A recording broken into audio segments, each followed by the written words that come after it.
Sicily, 1920. Oh, wrong channel. Dang it.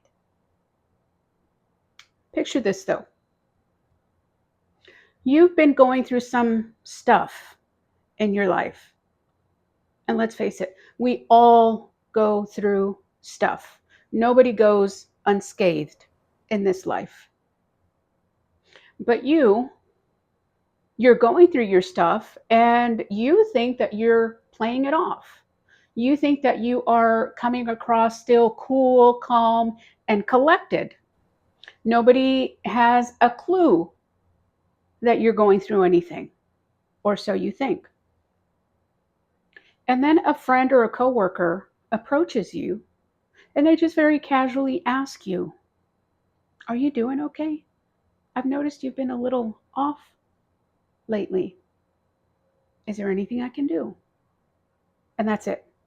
They don't have to say anything else. You just break down. And that was unintentional, unplanned. It was just raw emotions that came through. How did that happen though? Well, if I had to guess, I would say it was because that person extended empathy to you. They made you feel like they would understand. They're not going to try to solve your problem. They're not going to try to fix anything. They're just going to be there. And not their proximity, physical proximity there, but the they're there that makes you feel like they understand and they get you there. Welcome back to the EQ Classroom. My name is Susan. I am your host for this channel, Anything, Everything, Emotional Intelligence, Leadership, Personal Development, and Overall Well-Being. Today we are getting into the belly of the beast. We are talking about empathy as one of the domains of emotional intelligence.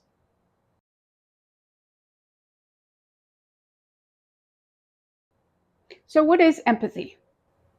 Empathy is your ability to put yourself in somebody else's shoes, to connect with their emotions and their situation.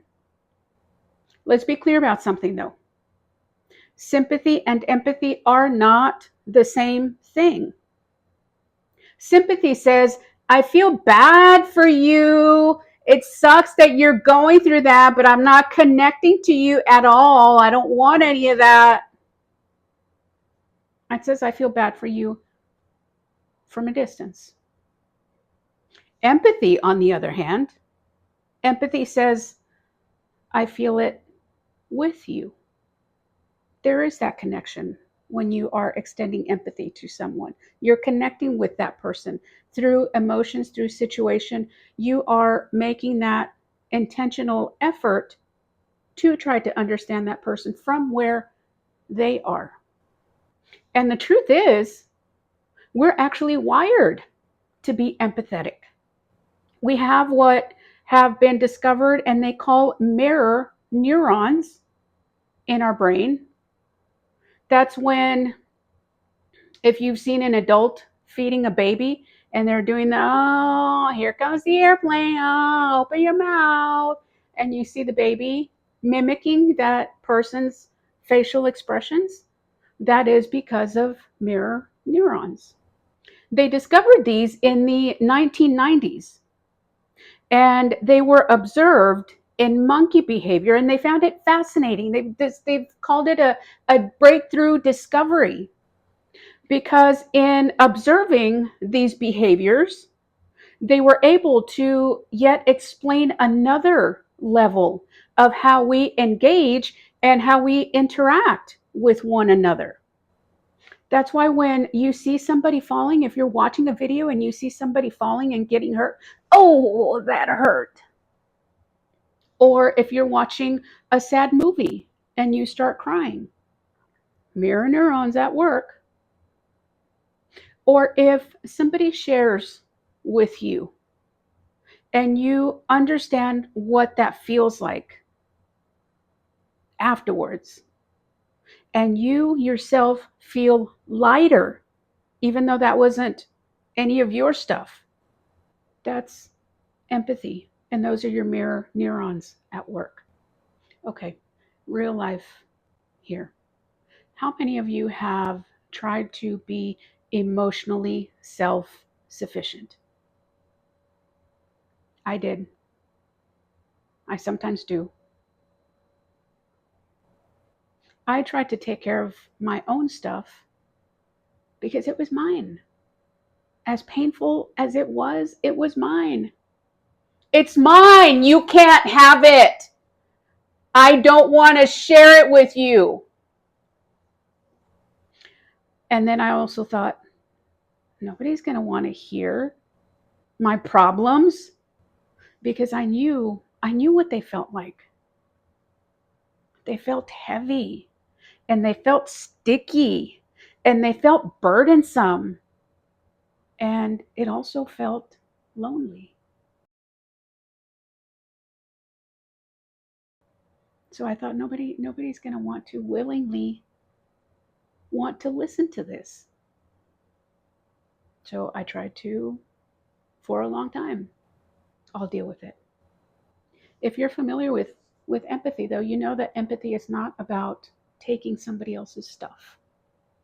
It's not about them sharing and you're going to absorb what they are telling you or the situations that they're talking to you about or the emotions that they are feeling. It's not, you're not going to, here, gimme, gimme, gimme. No. Empathy is just about listening, being present, and giving someone the space to just share what they may be going through, the experiences they may be going through.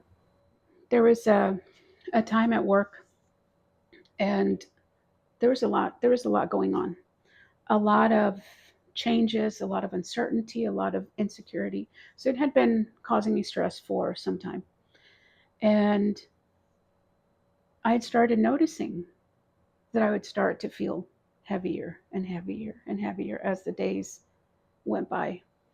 And I couldn't concentrate as easily as I used to. I was easily distracted. So I started paying attention to those things. And I remember making the deliberate and intentional decision to talk to someone because I thought if I don't talk to someone, if I keep this all inside to myself for much longer, I'm going to get hijacked. And I'm not about that life anymore because my emotions do not control my life. I manage them. If I don't manage them, they're going to manage me. And they're not the boss of me. So I made that decision. I went to my friend's office. Hey, what's going on? Can I borrow your ears for about 5 minutes? Yes, come on in. Well, this and this and this and this and this and this. Oh, that sounds like a lot. I said, yeah, but we get through it, don't we? Yeah, we do. Is there anything I can do? Said, no, you just did it. That's all I needed. I appreciate it. And I was on my way and back on track.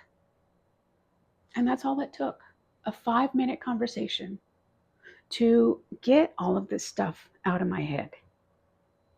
And she also knew she was not going to try to solve anything. She was not going to try to fix anything.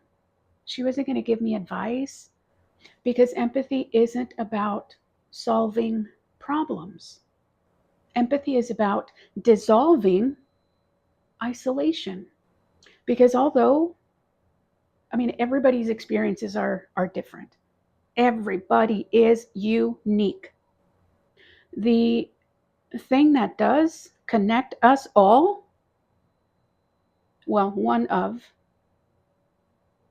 are the emotions that we feel. So, in that sense, we are not isolated. We just feel like we are a lot of the times. But just remember, you're not alone. You are not alone. I hope you keep that in mind next time some stuff is going on in your life. Empathy also comes in 3 different flavors. Okay, maybe not flavors, but it does come in 3 dimensions or 3 levels: cognitive, emotional, and compassionate. Cognitive empathy is simply understanding where the person is coming from. That's the I get what you're saying. I hear where you're coming from. I get it. Emotional empathy, as you can imagine, it has to do with feelings. That means your heart is in it. You can relate to their emotions. And then the compassionate empathy takes it a step further and actually causes you to act on your emotional empathy. That's if you something along the lines of seeing a coworker who is might be feeling sad and you go to them and you put your hand on their shoulder just to signal, hey, I'm here. That's you seeing a friend or a child or a loved one who you perceive to be sad, and you might say, do you need a hug?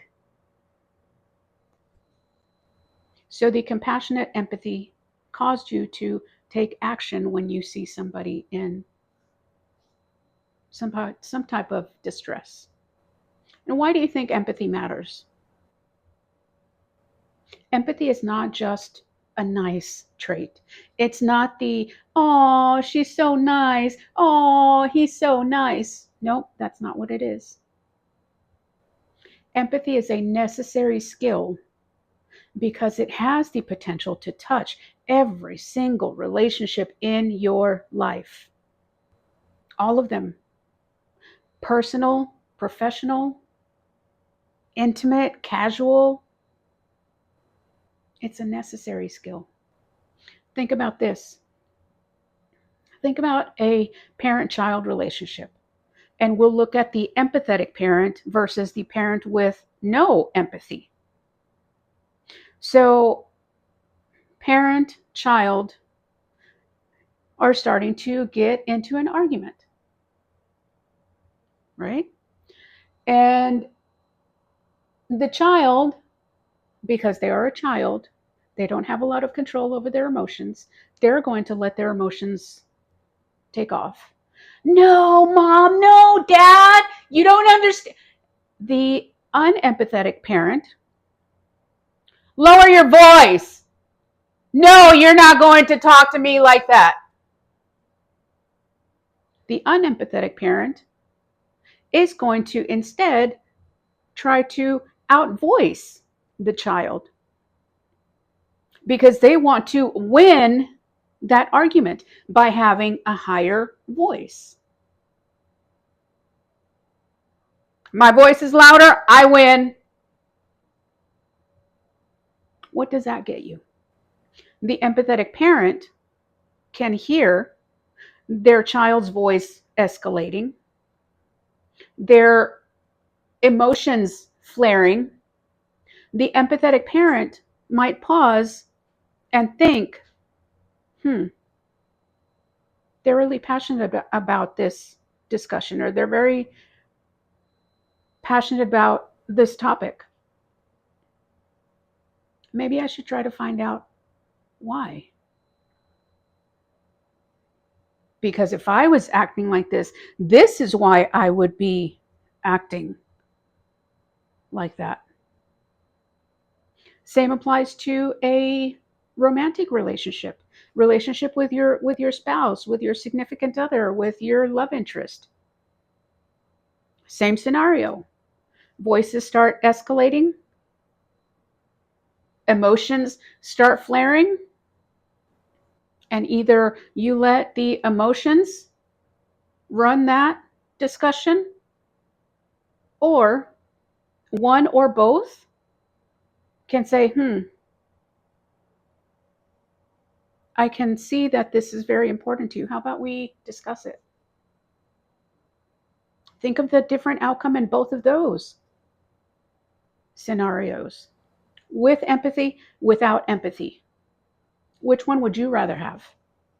And if you don't have that now, doesn't mean that you cannot have that. It's just going to take some practice on your end. So, how can I build empathy, Susan? I mean, I think I have a little bit, but I'm not that good at it because I do forget. It's okay. It's a skill. You have to build it. The first place you can start is to listen without an agenda. I've said several times already, empathy is not about fixing a problem by offering solutions, by taking care of whatever that person's problem is. You're not trying to take it away from them. You're not going to do anything with it. Listening without an agenda just means that when somebody is talking with you and to you, you're going to listen to everything they say. I do listen to everything they say. Or are you one of those people that often gets the, why aren't you listening to me? Are you even paying attention? Is that you? But listening without an agenda means if, let's say I'm not very good at listening. So a friend of mine comes and they start talking to me. Hey, Susan, guess what? And they're talking, and midway through the first sentence, like they haven't even finished their sentence, midway through the first sentence, I'm already trying to figure out what I'm going to respond to what they're telling me. But then they're talking so fast that I didn't get to respond. So they're already on sentence 3 and 4, and I'm still trying to catch up with sentence 2. And then sentence 3, they're talking, and I'm trying. So did I really even listen to anything that they said? If you're listening what I say, and then you pick out 1 or 2 words that you caught in between all of that was going on in your brain. Oh, okay. You were listening, but you weren't. Ask better questions. And no, it doesn't mean that you have to be getting nosy, but ask genuine questions. Hey, Joe, how's your day going? Oh, it's going all right. Why is your day just going all right, Joe? Oh, it's because my car broke down over the weekend. Oh, I was going to do this and then this happened, so I wasn't able to. Oh, my kid got sick. Oh, are they okay? Are you okay? Just ask. People will share. And then don't be judgy. Don't involve any judgment when somebody shares something with you. Susan, you know what? This is what happened to me. Girl, you shouldn't have done that. Girl, that's what I would have done. Again, it's not about solving, it's not about fixing, it's not about doing anything with it other than listening. Empathy is not about fixing anything. Empathy is about feeling with someone. So here's your challenge.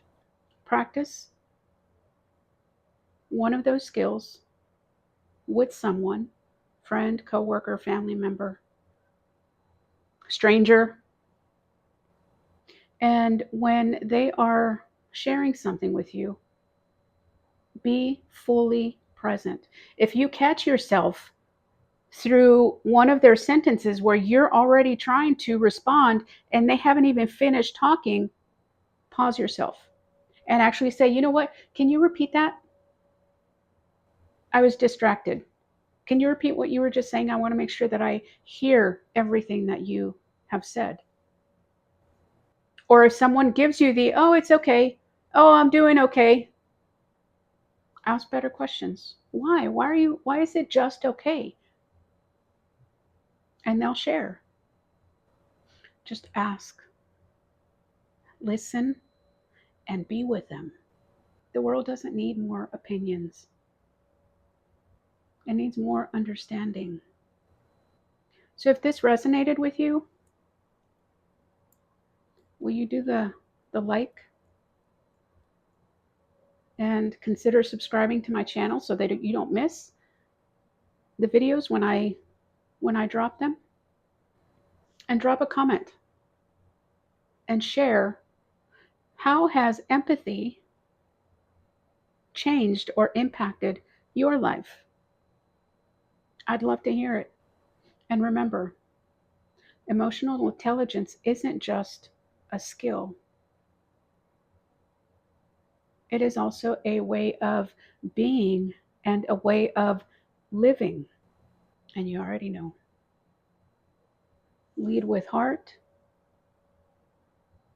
grow with purpose, and I'll see you next time.